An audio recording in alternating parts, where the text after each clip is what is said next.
ಸ್ವಾಭಿಮಾನಿ ನ್ಯೂಸ್ಗೆ ಸ್ವಾಗತ. ಇಂದಿನ ಪ್ರಮುಖ ಸುದ್ದಿಗಳು. ಸಾಗರದ ಶ್ರೀ ಮಾರಿಕಾಂಬೆ ರಾಜ್ಯಾದ್ಯಂತ ಭಕ್ತರನ್ನು ತನ್ನತ್ತ ಸೆಳೆಯುವ ಮಹಾಮಾತೆ. ಸರಿಸುಮಾರು 400 ವರ್ಷಗಳ ಹಿಂದೆ ಮೈಸೂರು ಅರಸರಿಂದ ತಮ್ಮ ಸೈನ್ಯದ ರಕ್ಷಣಾ ದೇವತೆಯಾಗಿ ದಂಡಿನ ಮಾರಿಯಮ್ಮ ಎಂಬ ಹೆಸರಿನಿಂದ ಕರೆಯಲ್ಪಟ್ಟು ಪ್ರತಿಷ್ಠಾಪನೆಗೊಂಡವಳು. ತಾಯಿ ಮಾರಿಕಾಂಬೆಯ ಶಕ್ತಿ ಅಪಾರವಾದುದು. ಅತ್ಯಂತ ಶಾಂತ ಸ್ವಭಾವದ, ದಾರಿ ತಪ್ಪಿದವರಿಗೆ ಮತ್ತು ಸಮಾಜಘಾತುಕರಿಗೆ ಉಗ್ರ ರೂಪಿಣಿಯಾಗಿ ನಂಬಿದ ಭಕ್ತರನ್ನು ಸಲಹುವಳು ಎಂಬ ಖ್ಯಾತಿ ಇದೆ.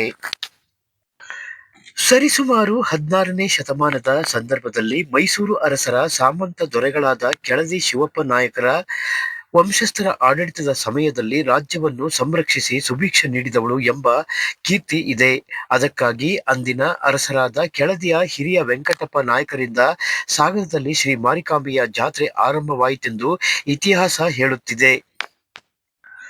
ಅಂದಿನ ಕಾಲದಲ್ಲಿ ಸಾಗರ ನಗರದಲ್ಲಿದ್ದ ವಿವಿಧ ಸಮಾಜದವರು ಪೂಜಾ ಕೈಂಕರ್ಯ ನೆರವೇರಿಸುತ್ತಿದ್ದು, ಇನ್ನೂ ಆ ಸಮಾಜದ ಕೇರಿಗಳನ್ನು ಗುರುತಿಸಬಹುದು ಮತ್ತು ಇಂದಿಗೂ ಆಚರಣೆಗಳು ಚಾಚು ತಪ್ಪದೆ ನಡೆಯುತ್ತಿವೆ. ಈ ಬಾರಿ ಜಾತ್ರೆ ಫೆಬ್ರವರಿ 3ನೇ ತಾರೀಕಿನಿಂದ ಆರಂಭವಾಗಿ 9ನೇ ದಿನವಾದ ಇಂದು ಅಂದರೆ 11ನೇ ಫೆಬ್ರವರಿಯಂದು ಮುಕ್ತಾಯಗೊಳ್ಳಲಿದ್ದು, ರಾಜ್ಯಾದ್ಯಂತ ಲಕ್ಷಾಂತರ ಭಕ್ತರು ಆಗಮಿಸಿ ದರ್ಶನ ಪಡೆದಿದ್ದಾರೆ. 9ನೇ ದಿನ ವನಕ್ಕೆ ಬಿಡುವ ಕಾರ್ಯಕ್ರಮ ರಾತ್ರಿ ನಡೆಯಲಿದೆ. ಇಂದು ಸಾಗರದ ಮಾರಿಕಾಂಬಾ ಹಿತರಕ್ಷಣಾ ಸಮಿತಿಯ ಪದಾಧಿಕಾರಿಗಳು ಶ್ರೀದೇವಿಗೆ ವಿಶೇಷ ಹಾರ ನೀಡಿ ಪೂಜೆ ನೆರವೇರಿಸಿದರು. ಈ ಸಂದರ್ಭದಲ್ಲಿ ಮಾರಿಕಾಂಬಾ ಹಿತರಕ್ಷಣಾ ಸಮಿತಿಯ ಅಧ್ಯಕ್ಷ ಆನಂದ್ ಎಂಡಿ, ಉಪಾಧ್ಯಕ್ಷ ರಾಮಣ್ಣ, ಕಾನೂನು ಸಲಹೆಗಾರರಾದ ಶಂಕರ್ ವಿ, ನಿತ್ಯಾನಂದ ಶೆಟ್ಟಿ ಸೇರಿದಂತೆ ಪ್ರಮುಖ ಪದಾಧಿಕಾರಿಗಳು ಭಾಗವಹಿಸಿದ್ದರು.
ಯಶಸ್ವಿಯಾಗಿ ಇಡೀ ರಾಜ್ಯದಲ್ಲಿ ಕೂಡ ಈ ಒಂದು ಜಾತ್ರೆಯ ಪ್ರಸಿದ್ಧಿ ಪಡೆದು ಇದೀಗ ಮುಕ್ತಾಯ ಹಂತದಲ್ಲಿದೆ. ಈ ಮುಕ್ತಾಯ ಹಂತದಲ್ಲಿ ಸಾಗರದ ಸಮಸ್ತ ಜನತೆಯು ಇದಕ್ಕೆ ಪಾಲ್ಗೊಂಡು ಎಲ್ಲರೂ ಕೂಡ ಒಮ್ಮನಸ್ಸಿನಿಂದ ಮತ್ತು ಅತಿ ವಿಜೃಂಭಣೆಯಿಂದ ಈ ಜಾತ್ರಾ ಮಹೋತ್ಸವವನ್ನು ಅದ್ದೂರಿಯಾಗಿ ನಡೆಸಿಕೊಟ್ಟಿದ್ದಾರೆ. ಜಾತ್ರೆಗೆ ಆಗಮಿಸಿದ ಸಕಲ ಭಕ್ತಾದಿಗಳಿಗೂ ಕೂಡ ನಮ್ಮ ಜಾತ್ರಾ ಸಮಿತಿ ವತಿಯಿಂದ ಮತ್ತು ಮಾರಿಕಾಂಬಾ ಹಿತರಕ್ಷಣಾ ಸಮಿತಿಯಿಂದ ಉತ್ಪೂರ್ವಕವಾದ ಧನ್ಯವಾದ ಸಲ್ಲಿಸ್ತಾ ಇದ್ದೀವಿ. ಅದೇ ರೀತಿಯಾಗಿ ಈ ದಿನ ಮಾರಿಕಾಂಬಾ ಹಿತರಕ್ಷಣಾ ಸಮಿತಿಯಿಂದ ಒಂದು ವಿಶೇಷವಾದ ಪೂಜೆಯನ್ನು ಸಲ್ಲಿಸಿದ್ದೀವಿ. ಮುಂದಿನ ದಿನದಲ್ಲಿ ಹೊಸ ಸಮಿತಿ ಬರಬೇಕು, ಹೊಸ ಆಡಳಿತ ಬರಬೇಕು, ಆಗಿರ್ತಕ್ಕಂಥ ಲೋಪಗಳು ಸರಿಯಾಗಬೇಕು, ಒಳ್ಳೆಯ ರೀತಿಯಲ್ಲಿ ಒಂದು ದರ್ಶನ ಆಗಬೇಕು ಜನರಿಗೆ ಮತ್ತು ಬೇರೆ ಬೇರೆ ಬದಲಾವಣೆಗಳು ಕೂಡ ಸಾಗರದ ಜನರು ಅಪೇಕ್ಷೆ ಪಡ್ತಾ ಇದ್ದಾರೆ. ಅವೆಲ್ಲವೂ ಮುಂದಿನ ದಿನಗಳಲ್ಲಿ ಅಪೇಕ್ಷಿತವಾಗಿ ಹೊಸ ಜಾತ್ರೆಯ ಹೊಸ ನಿರ್ಮಾಣದ ಹೊಸ ಸಮಿತಿಯೊಂದಿಗೆ ಮುಂದಿನ ಜಾತ್ರೆಯನ್ನು ಆ ದೇವಿ ನಡೆಸಿಕೊಳ್ಳಿ ಅಂತ ನಮ್ಮೆಲ್ಲರಲ್ಲೂ ಕೂಡ ಭಗವಂತನಲ್ಲಿ ಆ ದೇವಿಯಲ್ಲಿ ಪ್ರಾರ್ಥಿಸಿಕೊಳ್ತಾ ಇದ್ದೀವಿ.